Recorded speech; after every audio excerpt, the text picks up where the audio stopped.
El análisis político, la entrevista de la semana, la información contada de manera diferente en Hora de Cambio.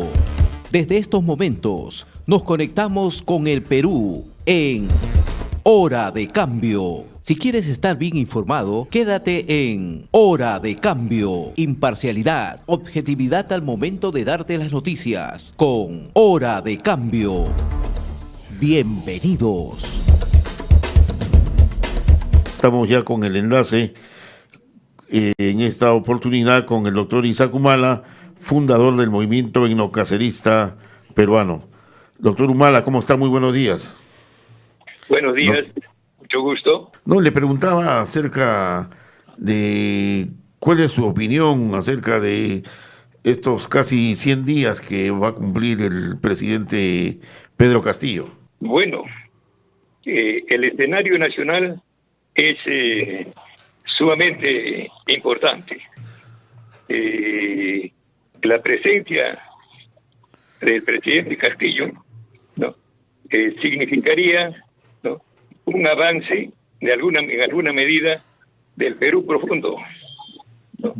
Entonces, inicia un duelo, o empieza un duelo entre el Perú profundo y el Perú superficial, teniendo en cuenta que según Basadre, ¿no?, el Perú no es un país único, sino un país dual.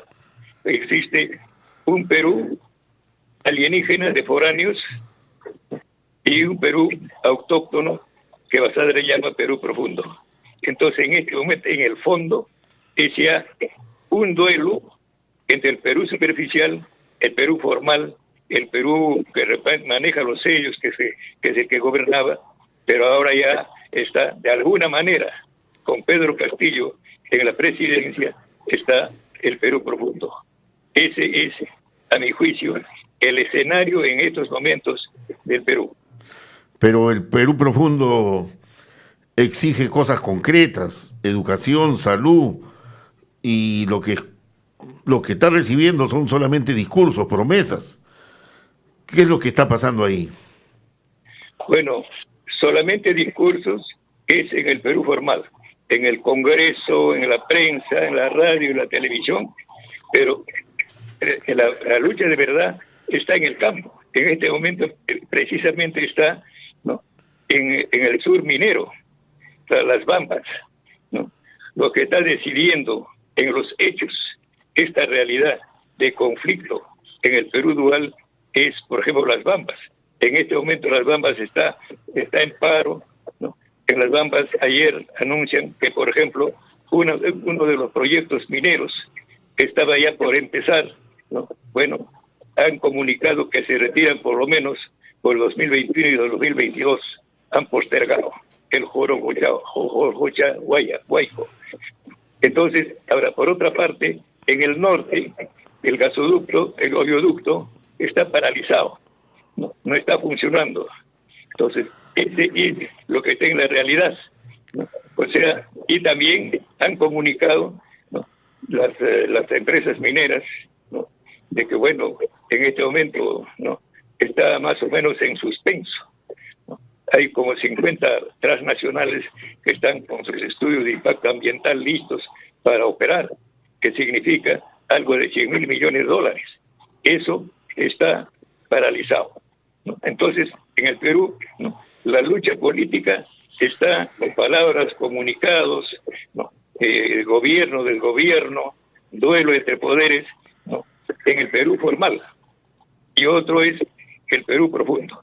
O sea, se está decidiendo en Lima metropolitana, cuyo 75% es contrario a Castillo, según las encuestas.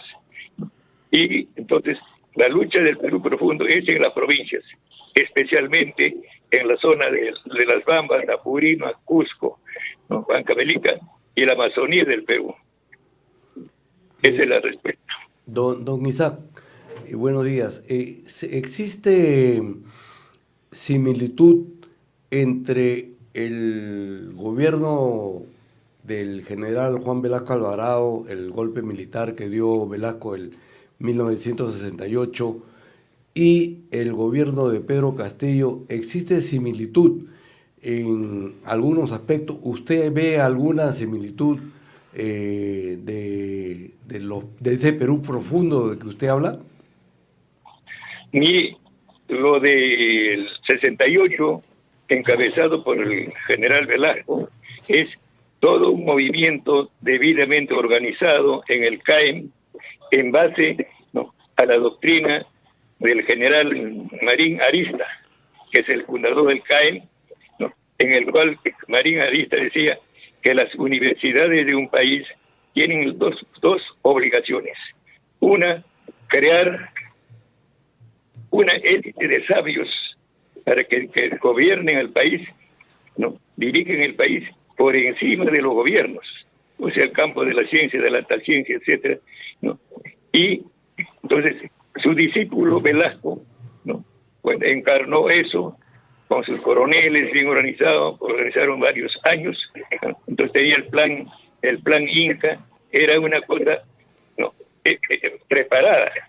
En cambio ahora, y con Pedro Castillo, es una cosa improvisada. Él mismo no tiene conciencia que representa al Perú profundo, o sea, al Perú autóctono, pero tiene en su ADN ese espíritu del Perú profundo, Entonces, ese es. Ahora, en lo formal se ha producido en estos días una crisis dentro del partido, el Perú Libre, y su presidente Castillo. Hay un rompimiento, que puede ser decisivo o no, pero se aclararía en tal forma que Perú Libre con Cerrón se estaría pasando, como hay un comentario, al Frente Popular de la señora Keiko y a Renovación Popular del doctor López Aliaga, Entonces hay una recomposición en la superficie, Se estarían uniendo, los que pertenecen, al Perú superficial, o sea, Perú superficial, de foráneos que han convertido el Perú, en país proveedor de materia prima sin objetivo nacional.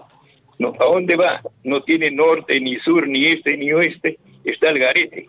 Por eso el Perú es simplemente un país casi insignificante mundialmente como político.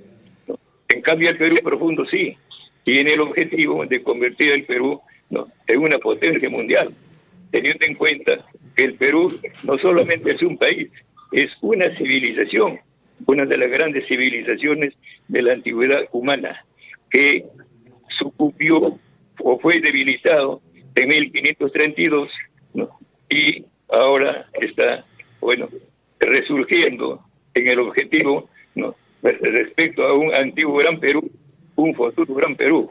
O sea, hay una perspectiva, Entonces, por esa razón, la lucha contra la minería fundamentalmente, porque en la extracción minera, el concesionario, o sea, concesión permiso, el concesionario del Estado del Perú, que es el dueño de los minerales, dueño natural, de lo extraído desde 1994, ni un gramo de ningún mineral se le da al Perú, o el Perú no lo cobra, no lo recauda. Entonces, una cosa pues contraproducente de que todos los minerales, toda la riqueza que tiene el Perú en minerales, simplemente es propiedad absoluta de los mineros. Entonces, ese es lo que está cuestionándose en estos momentos, o desde hace rato, pero en estos momentos, en el sur Perú. Don Isaac Humala, como usted dice, en el gobierno del general Velasco Alvarado existía el plan Inca, pero acá, como también está señalando, el gobierno de Pedro Castillo ha llegado sin plan, porque ese plan que el señor Vladimir Cerrón, que es de Perú Libre, ese ideario no es un plan de gobierno, no es un plan de gobierno como el plan Inca que estaba diseñado, como usted muy bien lo ha señalado, Y que en el caso de Perú Libre, un presidente que no tiene programa, no tiene plan, que está gobernando, y donde no hay pues cuadros políticos, usted usted que tiene toda una trayectoria de vida, usted que ha luchado durante toda su vida y que ha visto a líderes políticos, acá en el Perú, ¿no cree que en el momento actual Pedro Castillo y toda, tanto la derecha como la izquierda, hay una crisis, un vacío de cuadros políticos, de dirigentes políticos? No vemos la dirigencia política. ¿Qué hacer en ese aspecto, don Isaac? Mire, usted lo ha aclarado claramente. La diferencia entre el gobierno militar nacionalista, ¿no?, de Velasco, ¿no?, con el de Castillo, ¿no?, hay un abismo. El otro es preparado por un general. Detrás de ese general estaba otro general, Marín, que ha sido general de brigada, ha sido ministro de guerra del presidente Bustamante y Rivero, ¿no? Es el que acuñó, por ejemplo, la siguiente frase en sus cursos de defensa nacional en la UNI, más o menos lo siguiente: el Perú es un país excepcionalmente difícil por su geografía y peor por su población.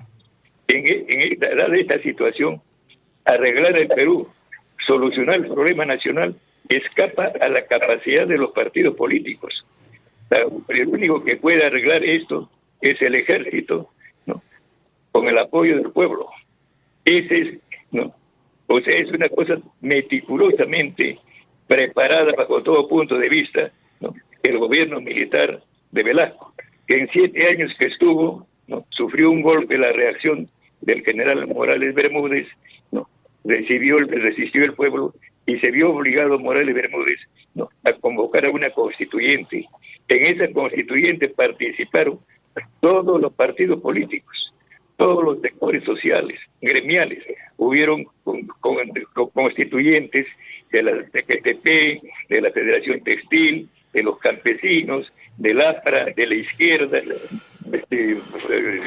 matices de la izquierda, ¿no? Incluso Perú no había participado, se había tenido, por ejemplo, el belagundismo del arquitecto Belaunde, que fue derrocado, ¿no? Pero tan dignos fueron los constituyentes que una vez que estaba listo, antes de su firma, le dieron todo el expediente, ¿no?, a Belaunde para que haga las observaciones, ya que no había participado. Belaunde, ¿no?, dijo que apoyaba a todos, no había una coma que modificar, ¿no? Y es Belaunde el que va a promulgar esa constitución que contiene todas las conquistas, ¿no?, del gobierno militar de Velasco, de los 7 años. La Constitución de 1979, ¿no?, es una constitución legítima, no observable por ningún lado, ¿no? Y eso es lo que debe entrar. No es entonces, yendo al campo de la constituyente, es una estupidez una nueva constitución.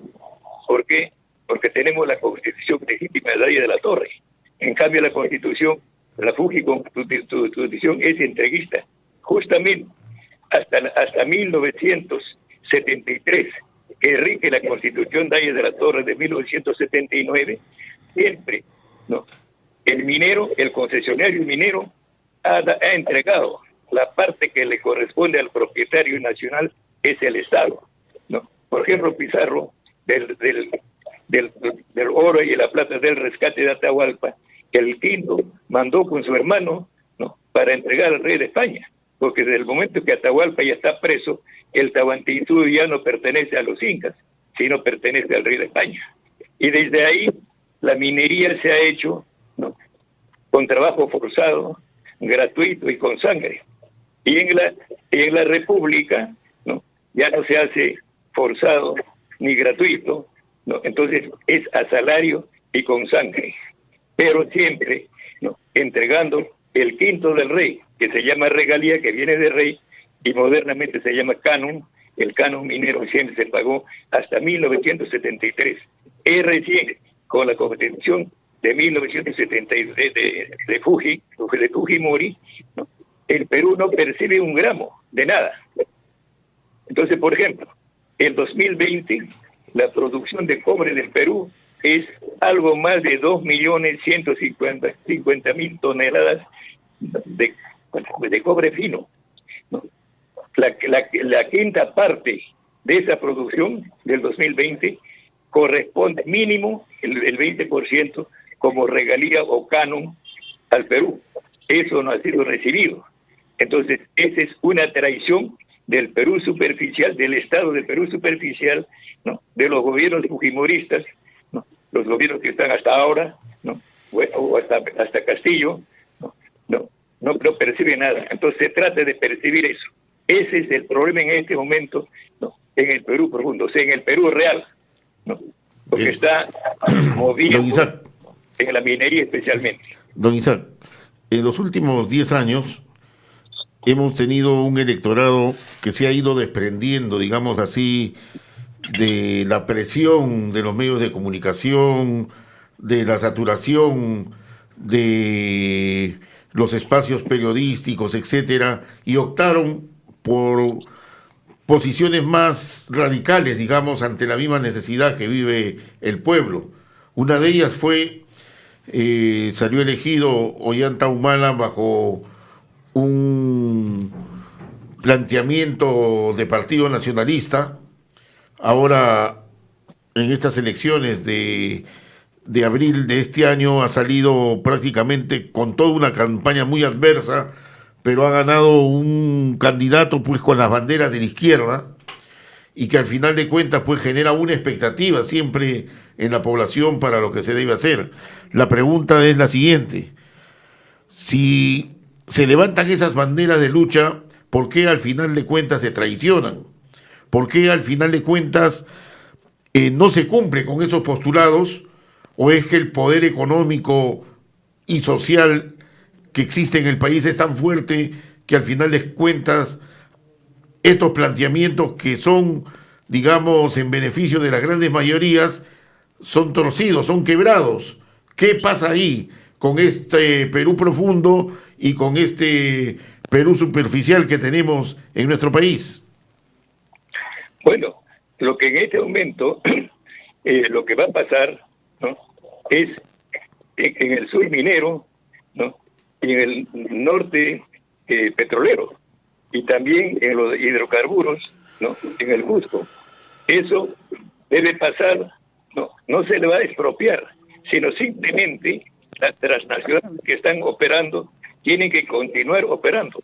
No va a estar transnacionalizado ni expropiado, sino simplemente, fundamentalmente, tienen que pagar el 20% que le corresponde, la regalía, que se paga desde el derecho romano, ¿no?, a través de toda la historia del Perú, hasta 1993. Entonces, el problema fundamental es eso. Si eso se consigue, ¿no?, ya pues el 95% del problema. Ahora, claro, también urgentemente, Castillo, el presidente Castillo, debe de expulsar a Odebrecht, incautando sus bienes delictuosamente habidos, que es símbolo de la corrupción, ¿no? Porque en este momento no hay, ¿no?, los corruptos no están presos, los expedientes contra la corrupción, ¿no?, están no hay nada, dormir, así ¿no? así es. Una pregunta final, don Isaac.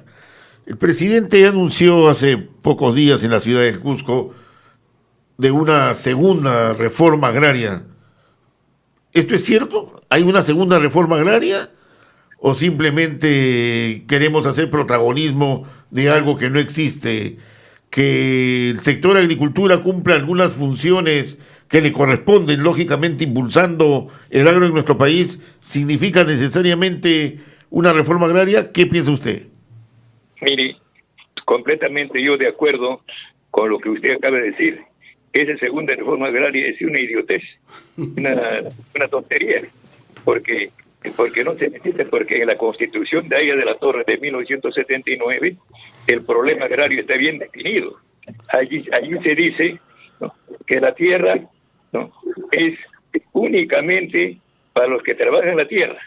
Un terrateniente, ¿no?, mínimo, el tope es 300 hectáreas con riego permanente, y si no es permanente puede ser más, puede ser 600, 700, 800 o 1000 hectáreas.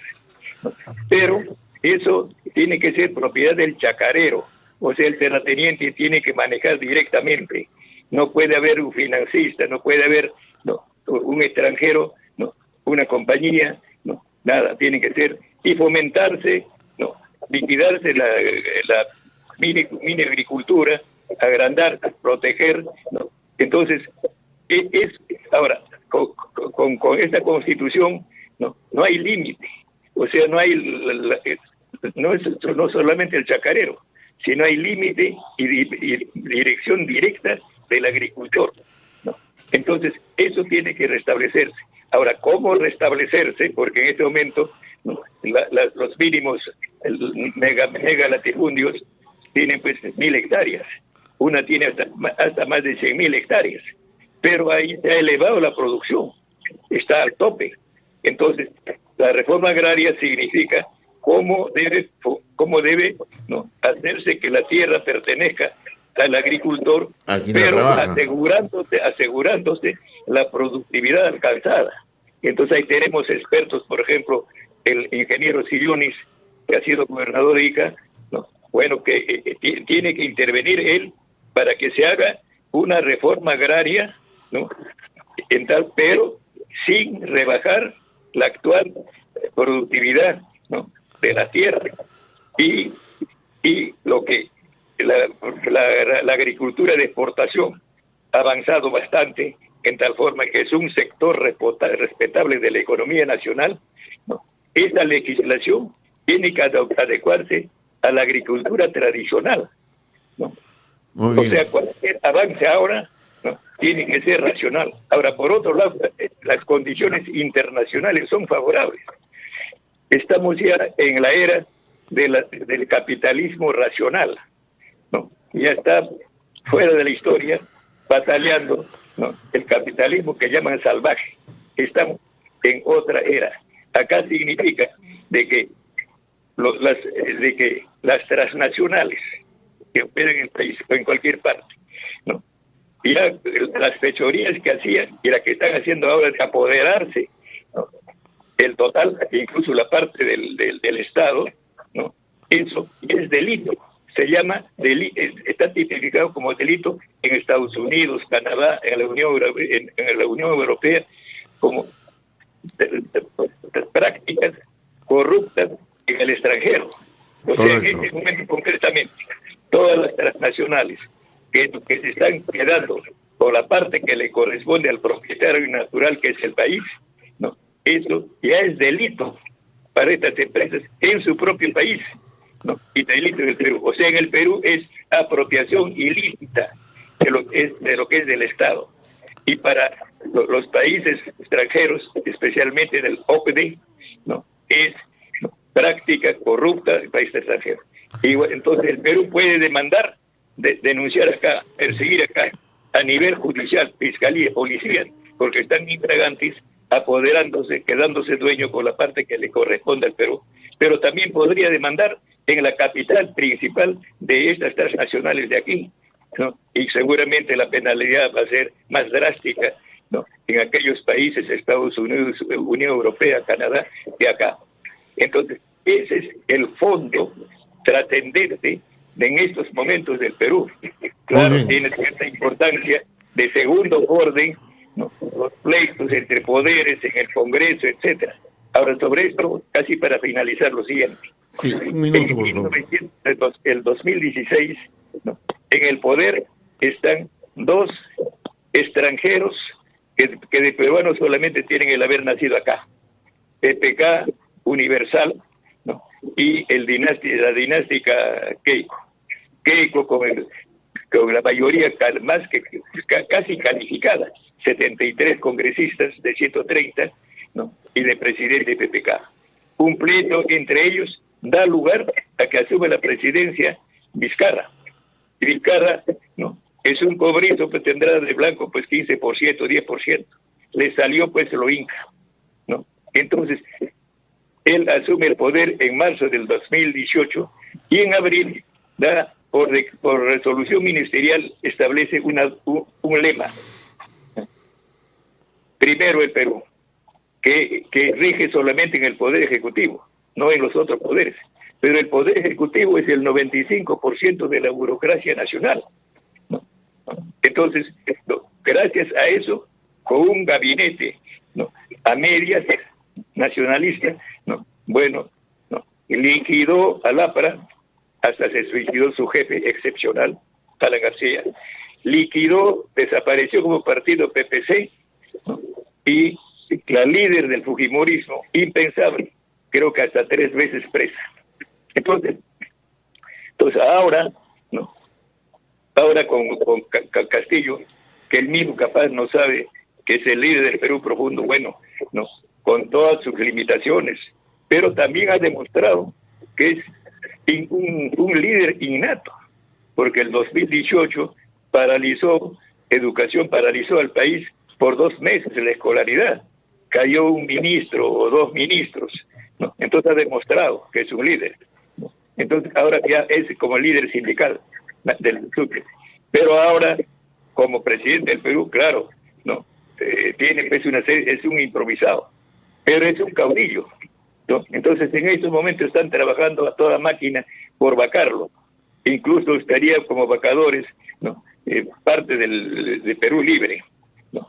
Si sale de esto, y va a salir, si es que logra cobrar en estos meses, o sea, dentro de los 100 días o 120 días de su gobierno, si logra, ¿no?, que le paguen el 20% de lo producido en el 2020, ¿no?, debe pagar en este año, ¿no? Si no, primero tendrá que darle todas las facilidades en diálogo, ¿no?, para que no haya un rompimiento, pero si no, si se resistiera, entonces se les aplica que son delincuentes que están en apropiación ilícita del 20% mínimo que le corresponde al Perú de lo producido del 2020.